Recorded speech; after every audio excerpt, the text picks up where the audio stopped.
नमस्कार, आदाब। Fact news में आपका स्वागत। आज हम लोकसभा चुनाव क्षेत्र अलवर, जी हाँ, अलवर इसलिए भी महत्वपूर्ण है कि ये दिल्ली के पास है और यहाँ पर इस तरह का एक संघर्ष हो रहा है। एक राजनेता राज परिवार से, दूसरा संत मंदिर से निकल करके और जन सेवा के लिए लोकसभा में जाना चाहता है।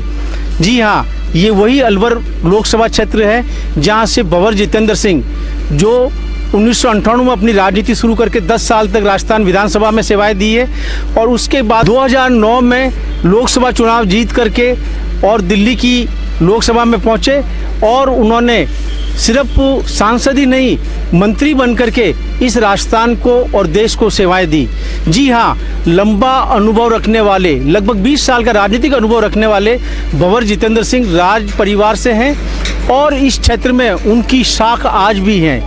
आज उनसे मौजूदा राजनीति पे जब बात की गई तो क्या सांप्रदायिकता की लहर है, क्या देश विकास की बात है, क्या पाकिस्तान से झगड़ा है, क्या पाकिस्तान का डर है, हमारे मोदी जी द्वारा बताए जा रहे रास्ते पर किस तरह से देश भटक रहा है या किस तरह से देश की राजनीति नया मोड़ ले रही है, इन पर बात करते हैं हम लोकसभा प्रत्याशी अलवर से भंवर जितेंद्र सिंह।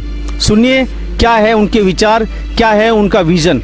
भंवर जितेंद्र सिंह जी साहब, ये चुनाव एक ऐतिहासिक चुनाव है, आज़ादी के बाद पहला चुनाव है जब देश को एक नई दिशा दी जा रही है, देश को सांप्रदायिकता की ओर मोड़ा जा रहा है, देश को एक ऐसा विभाजन की ओर लिया जा रहा है जिसका परिकल्पना भी हमारे लिए रोंगटे खड़े कर देती है। आप क्या सोचते हैं मौजूदा राजनीति के लिए? देखिए, ये एक तरह से आज़ादी की लड़ाई एक बार फिर देश लड़ रहा है, क्योंकि जिस तरह की एक परिस्थिति, जिस तरह का एक माहौल बनाया जा रहा है पूरे देश के अंदर, जहाँ हर समाजों को, हर बिरादरी को क्षेत्रवाद के नाम पर, धर्म के नाम पर बांटा जा रहा है और ये देश को तोड़ने की कोशिश की जा रही है।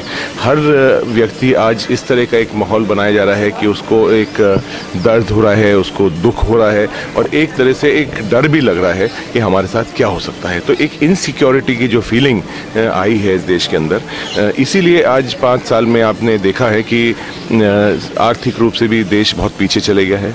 जो भरोसा था दूसरे देशों को भारत के ऊपर, यहाँ की डेमोक्रेसी के ऊपर, यहाँ के संविधान के ऊपर, उसके ऊपर एक बहुत बड़ा खतरा है। इसलिए आज पूरे विश्व में हमारे देश की एक इमेज बहुत ख़राब हुई है। देखिए, ये देश की जो तरक्की हुई है पिछले 70 साल में, कांग्रेस पार्टी ने सभी धर्मों को, सभी बिरादरियों को, सभी जातों को, सभी कौमों को, 36 बिरादरी को एक रखा है। ये सबसे बड़ी स्ट्रेंथ है हिंदुस्तान की, ये सबसे बड़ी मजबूती है इस देश की और उसी वजह से आज ये देश इतना आगे बढ़ चुका है। और बहुत शर्म की बात है, दुख की बात है कि भारतीय जनता पार्टी आज धर्म के नाम पर बांट रही है और ख़ास तौर से राम मंदिर का मुद्दा, धारा 370 का मुद्दा, कश्मीर का मुद्दा, सब आ जाता है चुनाव के आसपास। 2.5 साल उनने पीडीपी सरकार के साथ अपनी सरकार चलाई, उनका उप मुख्यमंत्री था जम्मू एंड कश्मीर के अंदर। उस समय पर कोई बात नहीं, चुनाव आ जाता है तो सारी बात शुरू हो जाती है। ऐसे कैसे ही हमारे एससी के अंदर, एसटी के अंदर, जनरल कास्ट के अंदर, ओबीसीज के अंदर, और इस तरह का एक माहौल बनाया जाता है जहाँ एक दूसरे के हम जो कांटे के बीज बोए जा रहे हैं हमारे समाज के अंदर, दीवारें खड़ी करी जा रही है। ये देश के लिए बहुत ही खतरनाक एक स्थिति पैदा कर रहे हैं। फैक्ट न्यूज ने इस चीज़ को परखने के लिए आज रामगढ़ विधानसभा क्षेत्र, जहां इन दिनों 199 विधानसभा चुनाव के बाद यहाँ के बीएसपी के प्रत्याशी की दुखद मौत के बाद में चुनाव हुए थे और साफिया खान यहाँ से जीत करके और कांग्रेस की विधायक बनी।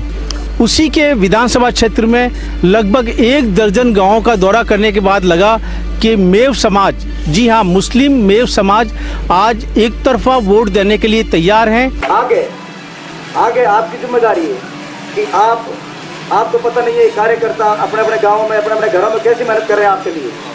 वो सिर्फ आपके लिए मेहनत कर रहे हैं और आप शायद किसी को जानते भी नहीं हो। देखिए, आगे मैं आपसे कहना चाहता हूँ, आगे जब आप एमपी बन के दिल्ली पहुँच जाओगे, कि उम्मीद है इंशाल्लाह आप दिल्ली पहुँचोगे, तो कम से कम इन कार्यकर्ताओं की, इन एक आदमी की कदर करना और इनकी पहचान करना कि इन लोगों ने मेरे लिए त्याग किया है, बलिदान किया है और मेरे लिए बहुत बड़ी मेहनत की है। तो मैं तो आपसे यही कहना चाहता हूँ कि समाज का ध्यान रखना। बिल्कुल पूरा ध्यान रहेगा। जाने अनजाने में जो कुछ भी गायों को ट्रांसपोर्ट करने वालों के साथ किया गया, वो आक्रोश, वो भय इन लोगों में देखने को मिला और इसका परिणाम देश के राजनीति में कांग्रेस को ये लोग सभी समर्थन करने पे तुले हैं, एक डर के लिए, एक सुरक्षा के लिए, और जो पिछले दिनों इनके साथ हुआ उसको देख करके अलवर लोकसभा क्षेत्र के रामगढ़ के अन्य समाजों में भी कोई ऐसा बहुत ज़्यादा जिस तरह का टीवी पे दिखाया जाता है, जिस तरह की टीवी डिबेट्स में दिखाया जाता है, जिस तरह की बड़ी रैलियां हो रही है और लग रहा है कि पूरे देश में एक तरफा माहौल है, ऐसा अलवर लोकसभा क्षेत्र के 8 से 10 गांवों में घूमने के बाद ऐसा नहीं लग रहा है। शायद टीवी में कुछ और चल रहा है, लोकसभा चुनाव को लेकर के मीडिया और सोशल मीडिया कुछ अलग हवा बना रहा है और ज़मीनी सच्चाई कुछ अलग है। हम ये चीज़ आपको सिर्फ बातों में नहीं, अपने कैमरे की पकड़ से दिखाते हैं। फैक्ट न्यूज़ ने जो घूम फिर करके और उनके मन की बात ली है कि वाकई इस बार क्या वो सत्ता परिवर्तन करना चाहते हैं या नरेंद्र मोदी को फिर से चुनाव में जिताकर देश का प्रधानमंत्री बनाना चाहते हैं। देखिए आप आज इन दौरों को और आप खुद निर्णय लीजिए कि देश की राजनीति किस ओर जा रही है। को नहीं मालूम कितना जीएसटी का टैक्स लगेगा, सीए को नहीं मालूम, जीएसटी का अधिकारी को नहीं मालूम और जनता तो कुछ कैसे मालूम पड़ेगा। 7 अलग अलग तरह के टैक्स लगा दिए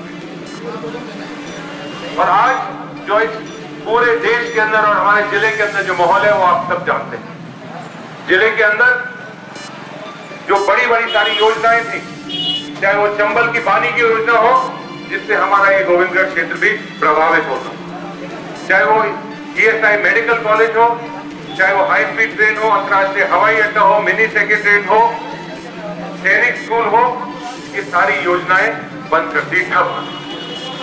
5 साल की जुमले और 5 साल का राज आप देख चुके हैं। फैक्ट न्यूज आपसे अनुरोध करता है, आप किसे वोट देते हैं इस बात का महत्व नहीं है, आप वोट दें। आप वोट देकर ये बताएं कि हमारा देश किस दिशा में जाना चाहिए। वोट देना आपका मौलिक अधिकार है।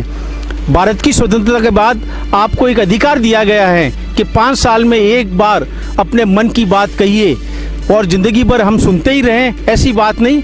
आपके मन में क्या विचार हैं, आप कैसा देश चाहते हैं, आप कैसे राजनेता चाहते हैं, आप आपके कैसे नेताओं को देश के विकास की बागडोर संभालना चाहते हैं, इसलिए आप ज़रूर मतदान करें। इसी के साथ आज का एपिसोड यहीं पर, बहुत बहुत शुक्रिया, धन्यवाद।